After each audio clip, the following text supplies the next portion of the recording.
pengaplikasian, dan kolaborasi kecerdasan artifisial.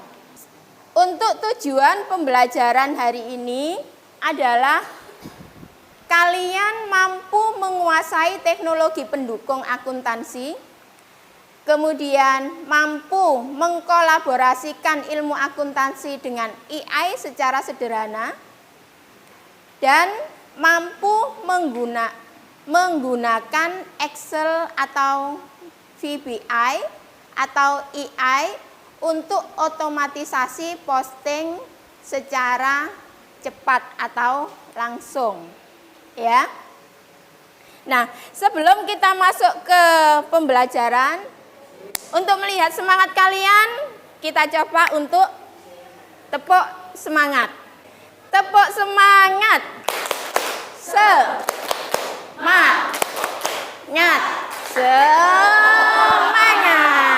Nah, seperti itu ya. Sekarang ada pertanyaan pematik. Apa yang kamu ketahui tentang kecerdasan artifisial atau AI? Mungkin ada yang tahu apa itu kecerdasan artifisial? Ada yang bisa membantu saya untuk menjelaskan? Ya, kita bagaimana?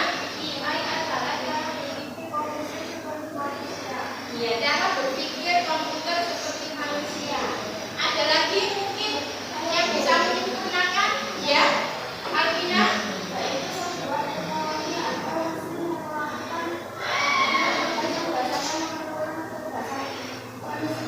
Ya, intinya adalah komputer yang bisa meniru kecerdasan manusia. Ya, kasih plus untuk Rita dan Alvina. Jadi AI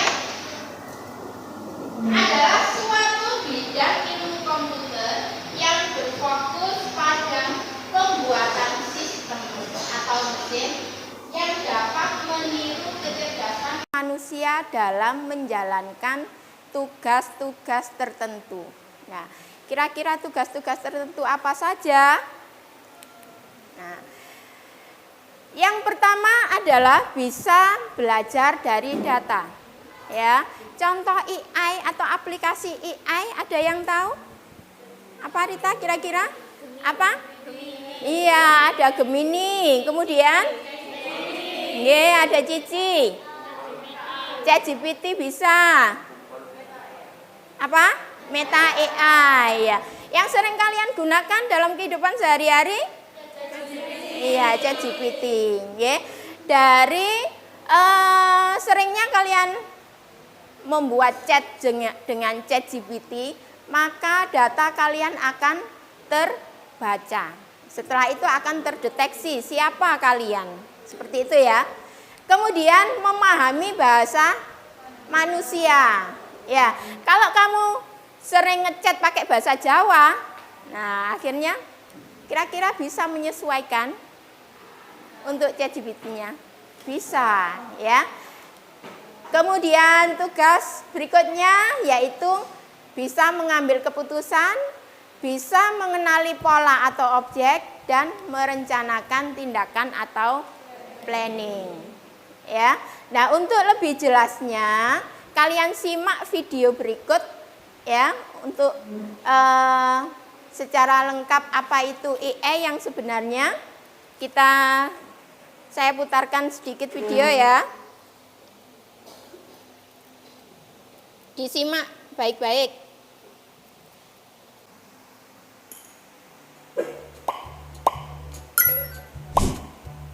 Apa hal pertama yang muncul di pikiranmu ketika mendengar kata AI atau kecerdasan buatan? Apakah AI jahat seperti di film-film Hollywood? AI jahat atau evil AI hanyalah khayalan pembuat film saja ya. Namun sebenarnya AI sudah merupakan kenyataan dalam kehidupan sehari-hari kita. Kalian sering loh menggunakan AI. Ketika buka handphone, fitur fingerprint atau face unlock menggunakan AI untuk dapat mendeteksi sidik jari atau wajah kalian dengan lebih cepat. Ketika googling, adanya AI akan memberikan hasil pencarian yang lebih sesuai dengan minat dan kebutuhan kalian. AI juga banyak digunakan pada berbagai aplikasi loh.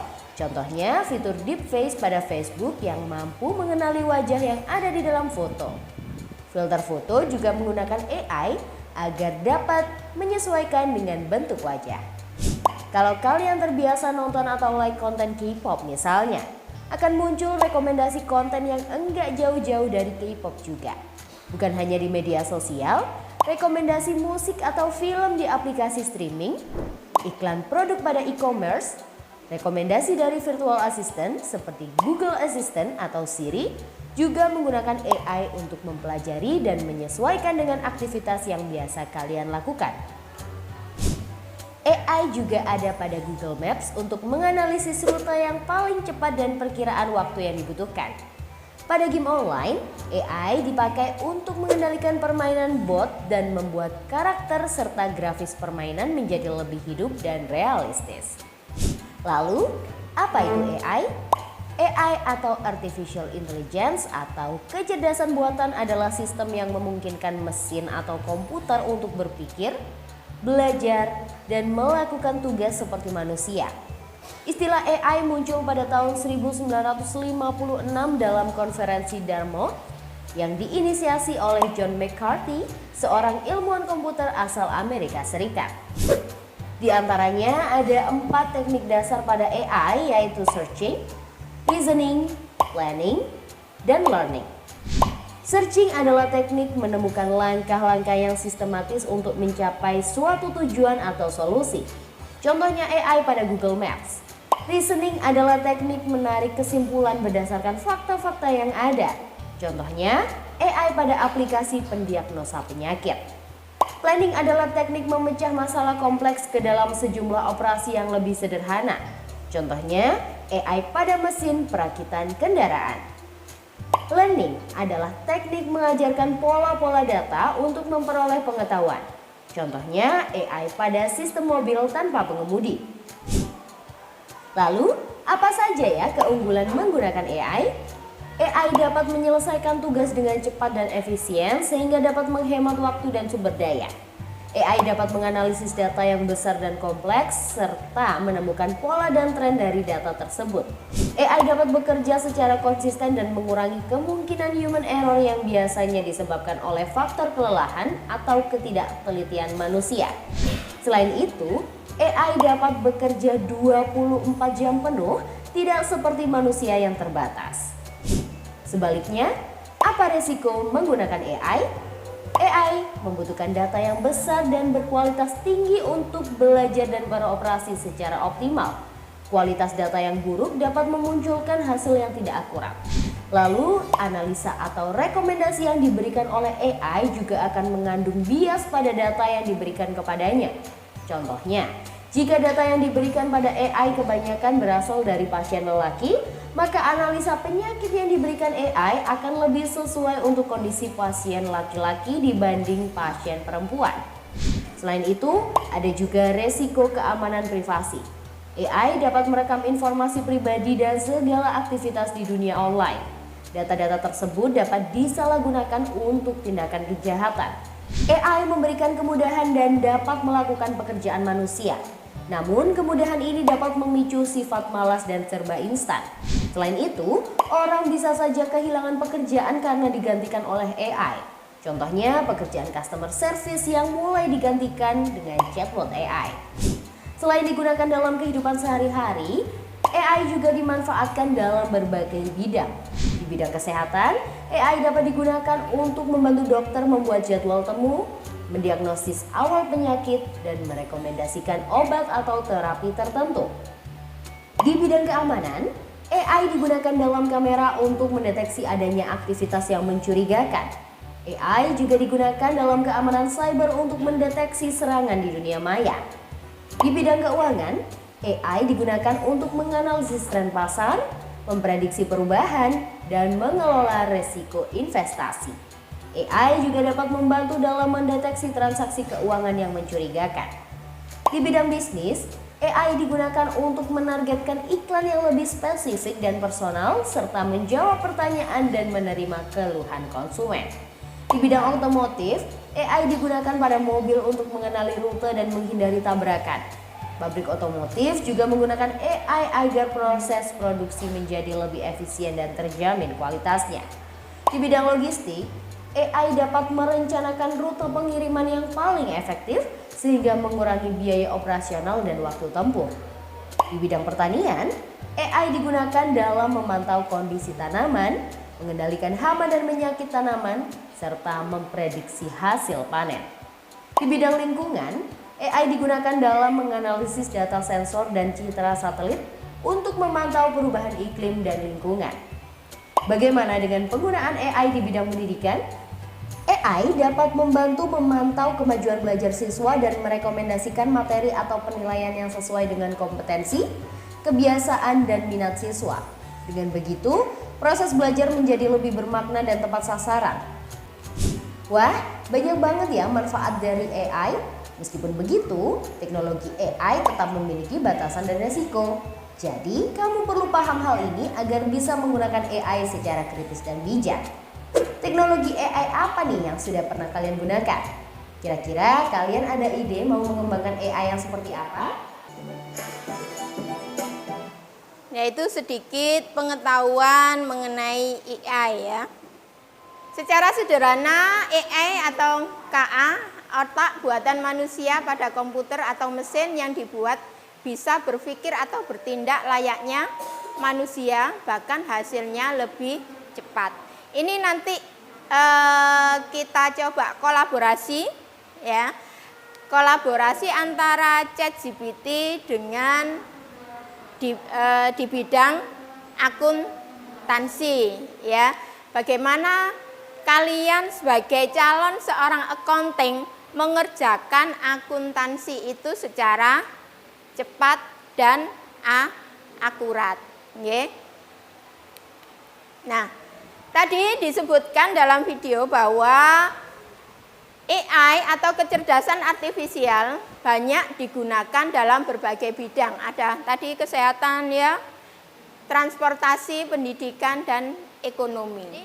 Nah, tekankan dalam diri kalian bahwa AI adalah hanya alat bantu dalam kita bekerja. Kalau kita lihat di sekarang itu banyak tenaga kerja yang sudah tergantikan oleh AI. Sekarang bagaimana biar kita bisa menguasai AI dengan baik? Nah, kita coba nanti penggunaan ChatGPT kalian, karena tadi kan sempat saya tanyakan apa yang sering kalian pakai dalam aplikasi AI kan ChatGPT ya.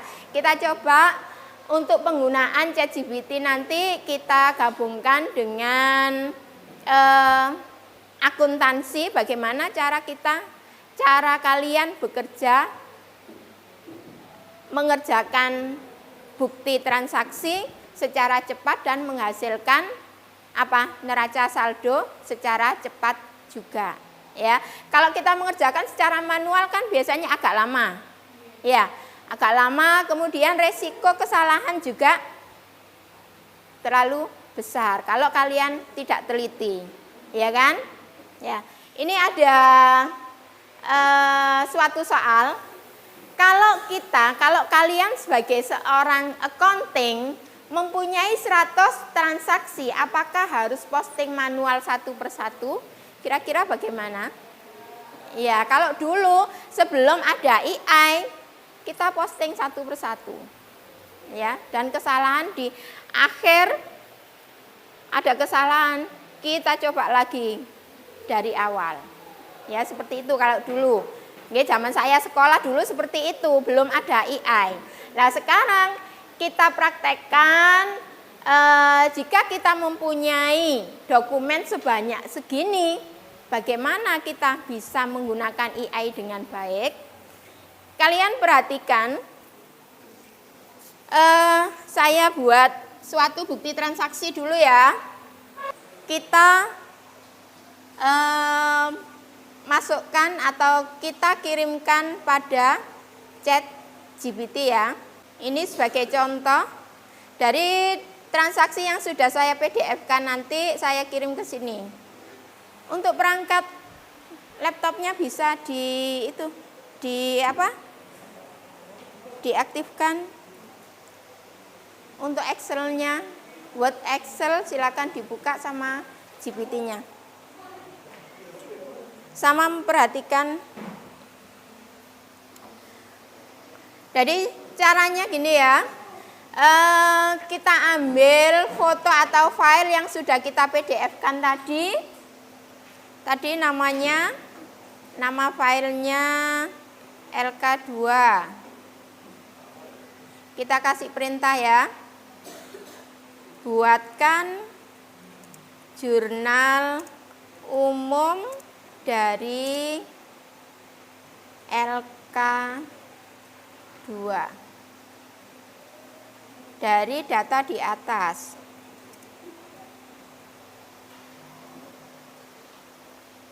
Dalam waktu berapa detik sudah terjawab jurnal umumnya. Ya, pada saat penanaman modal, maka jurnalnya kas pada modal sebesar 20.000. Betul apa salah? Betul ya. Kemudian pada saat pembelian perlengkapan salon sebesar 7 juta ya. Perlengkapan di jurnal oleh GPT perlengkapan salon pada kas. Betul? Betul ya. Kemudian ada lagi pelunasan piutang usaha. Ya, sebesar 5 juta. Penjualan secara kredit. Maka di jurnal piutang sama penjualan ya. Kalau kita menjual barang secara kredit kan timbul piutang. Jadi dalam waktu berapa? Tidak ada 1 menit kan ya? Tidak ada 1 menit sudah dijawab oleh GPT. Itu ya. Tetapi kalian sebagai accounting ya tetap harus melakukan pengecekan. Oke, cek. Coba dari di situ, coba perhatikan lagi. Di situ GPT langsung memberi penawaran. Ya. Apakah mau saya lanjutkan posting ke buku besar juga dalam bentuk tabel atau sekalian langsung dibuatkan dalam bentuk VBI? Nah, jawab saja. Kalau kalian membutuhkan, ya jawab saja mau, gitu ya. Maka akan dibuatkan. Nah, dalam waktu berapa detik sudah dibuatkan lagi? Ya, posting buku besar. Di mana ada modal, perlengkapan salon, masing-masing ada saldo sendiri-sendiri. Ya kan? Enak kan ya?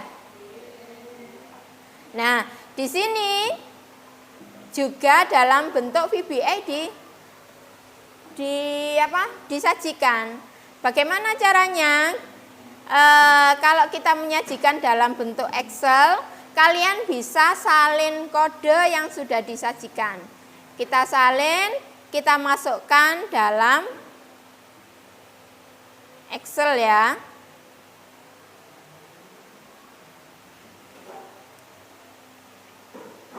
Misalnya sini kita buat dokumen baru.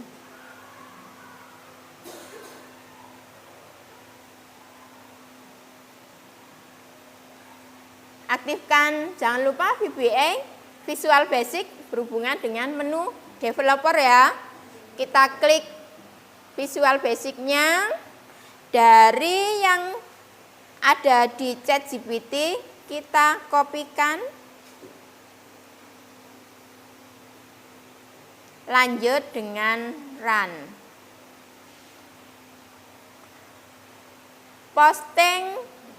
dari jurnal umum ke buku besar selesai. Di mana postingnya?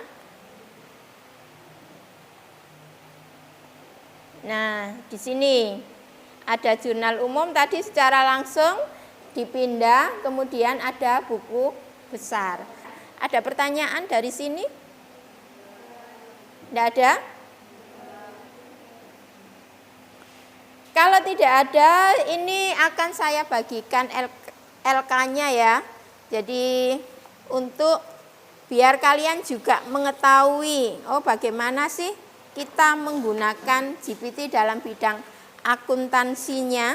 Silakan nanti dibentuk suatu kelompok ya. Karena jumlahnya 20, kita bagi dalam 5 kelompok saja ya. Biar satu kelompok terdiri atas jumlah yang genap. Ini kelompok 1, kelompok 2, kelompok 3, kelompok 4, kelompok 5. Sedangkan baris yang sebelah sana untuk Nur nanti, Nur ya, masuk ke dalam kelompoknya Mas Dika sini ya. Berarti kelompok 4. Kemudian Feby masuk kelompok 3. Oke. Kemudian Syakira masuk dalam kelompok 5. Silakan dibentuk kelompoknya. Yang namanya kerja kelompok berarti apa? Perlu diskusi. Silakan mendekat ke kelompoknya masing-masing.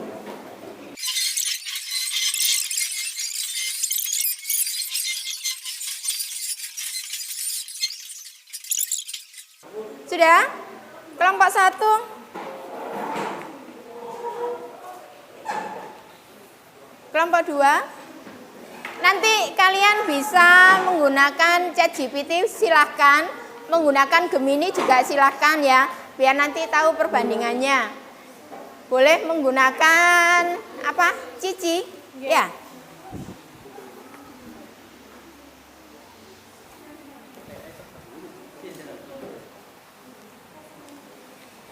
Silakan dikerjakan manual dan penggunaan VBA atau posting secara langsung ke ChatGPT-nya.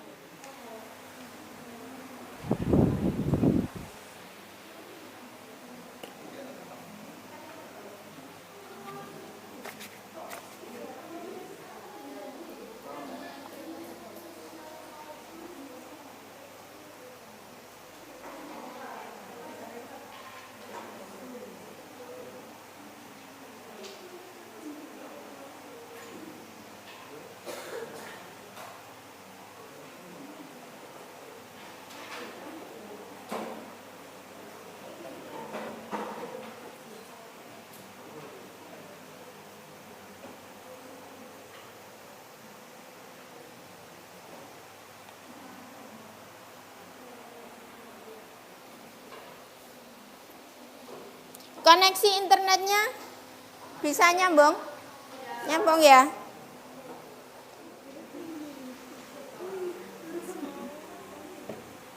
Rencana ini nanti menggunakan apa untuk postingnya, Rita? ChatGPT. Ya, boleh. Yang biasanya sering dilakukan, Nendok, rumah kan juga pernah ya.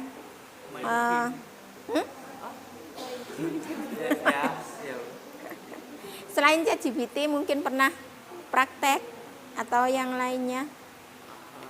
Pernah? Belum pernah. Oke, enggak apa-apa. Dilanjutkan ya. Lanjutkan.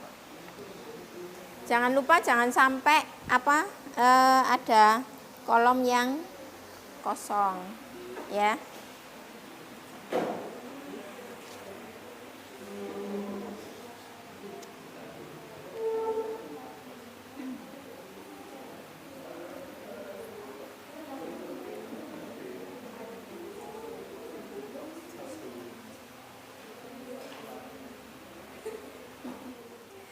Nanti hasilnya bisa dipresentasikan ya.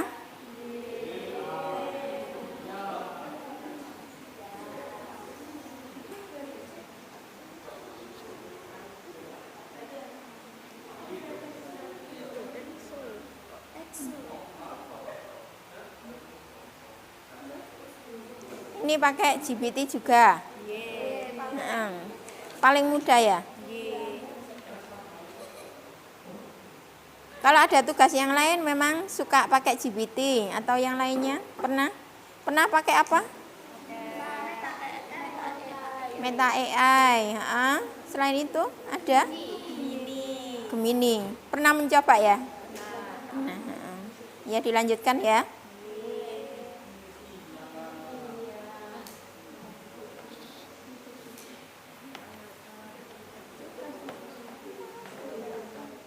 Coba di itu apa? Rencana pakai apa? GPT apa Gemini atau yang lainnya? GPT ya, silakan langsung dioperasikan, boleh. Ya. Nanti rencana untuk apa presentasi pakai apa? Canva. Ya sudah, langsung dicoba. Coba.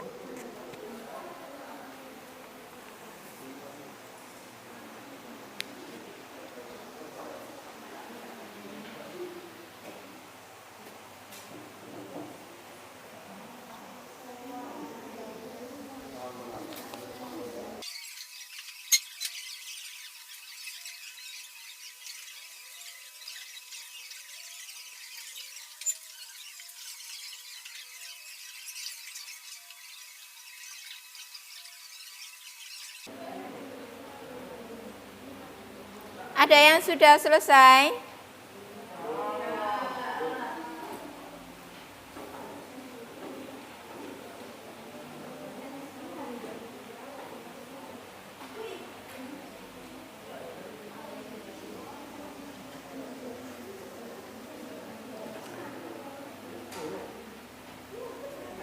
Kalau sudah, silakan presentasi ke depan ya. Siapa yang sudah siap untuk presentasi? Yang sudah siap, silakan. Oh ya, silakan kelompok 1 ya. Ya, ayo silakan kelompok 1. Nanti ada yang sebagai operatornya ya 1 ya. Operator 1. Hasilnya boleh dikirim WA dulu. Ya. Sudah? Oh ya, sudah. Silakan yang jadi operator siapa?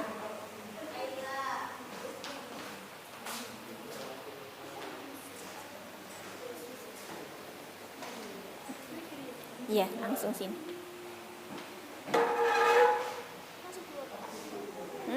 Itu diminimize saja, enggak apa-apa. Boleh?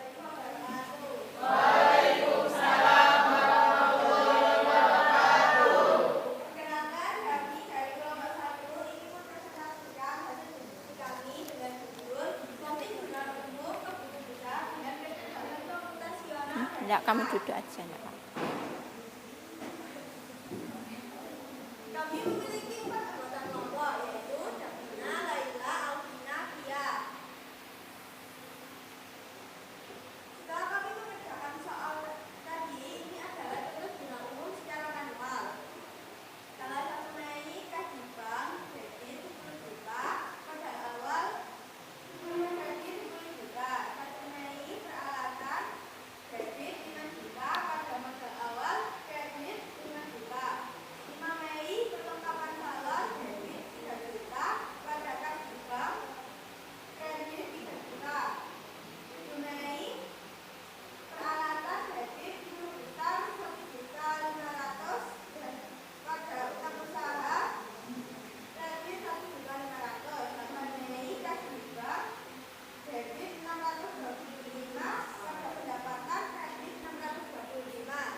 Ya, kasih aplaus untuk kelompok 1.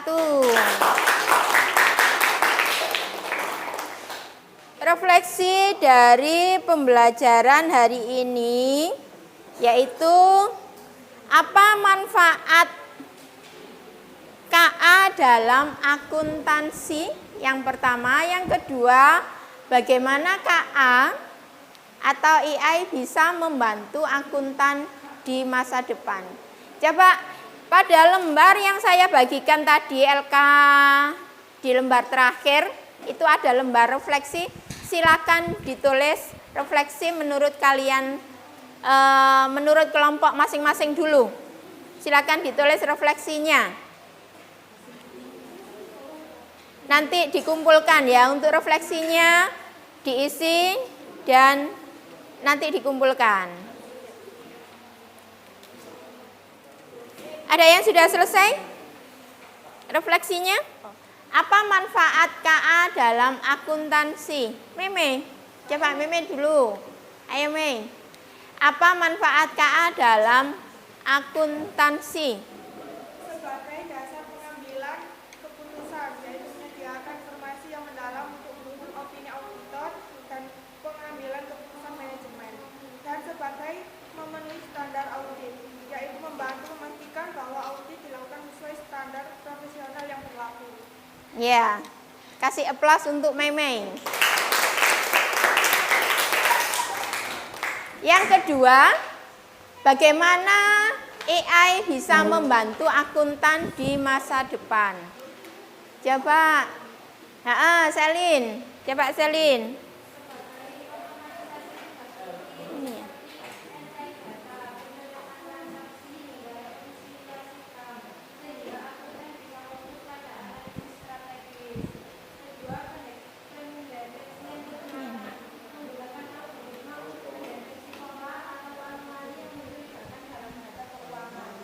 Ya, coba kasih aplaus untuk Selin. Jadi, pembelajaran hari ini kesimpulannya adalah dengan adanya AI akan mempermudah kita untuk mengerjakan segala sesuatunya. Nggih. Jadi lebih cepat dan lebih akurat. Baiklah anak-anak, untuk hari ini ada pertanyaan pembelajaran hari ini? Tidak ada. Kalau tidak ada, untuk tugas berikutnya dipelajari materi mengenai etika dalam penggunaan AI. Ya, silakan dipelajari di rumah. Nanti kita ketemu hari Jumat, kita akan bahas mengenai etika dalam penggunaan AI. Kalau tidak ada pertanyaan, jangan lupa disiapkan ya, biar nanti pada saat kita ketemu komunikasi lebih efektif dan efisien. Ya, saya akhiri. Assalamualaikum warahmatullahi wabarakatuh.